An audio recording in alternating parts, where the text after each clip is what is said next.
আচ্ছা, আপনি কি কখনো মাথা ব্যথা হলে নিজেই ফার্মেসি থেকে ওষুধ কিনে খেয়েছেন? বা পাশের বাড়ির কেউ বললো এই ওষুধ খাও, আমার কাজ হয়েছিল, আর আপনি খেয়ে নিলেন?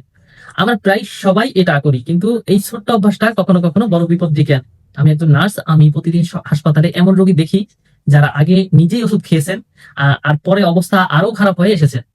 এখন একটু বলি কেন এটা হয়। দেখুন, প্রতিটা ওষুধ একটা নির্দিষ্ট কারণে দেওয়া হয়। আপনার জ্বর হয়েছে মানে অ্যান্টিবায়োটিক লাগবে, এটা ঠিক না। আপনার শরীর আর আমার শরীর এক না। একই ওষুধ দুজনের জন্য একরকম কাজ করে না, আর ডোজ ভুল হলে সেটা সরাসরি কিডনি বা লিভারে চাপ ফেলতে পারে। এখন বলি, কি দেখলে বুঝবেন যে ওষুধ ঠিক মতো কাজ করছে না বা ক্ষতি করছে?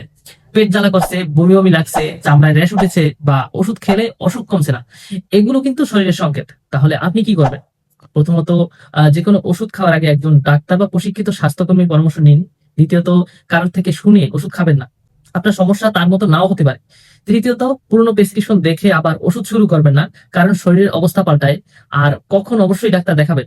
জ্বর 3 দিনের বেশি থাকলে, বুকে ব্যথা বা শ্বাস নিতে কষ্ট হলে, বা যে কোনো ওষুধ খাওয়ার পর শরীরে অস্বাভাবিক কিছু মনে হলে দেরি না করে সরাসরি ডাক্তারের কাছে যান। শেষ কথা হলো, নিজের শরীরকে ভালোবাসুন। একটু সময় নিয়ে ডাক্তার দেখানো নিজেই ওষুধ খেয়ে পরে বড় সমস্যায় পড়ার চেয়ে অনেক ভালো। আপনি সুস্থ থাকলে আপনার পরিবার ভালো থাকবে। ভালো থাকুন, সুস্থ থাকুন।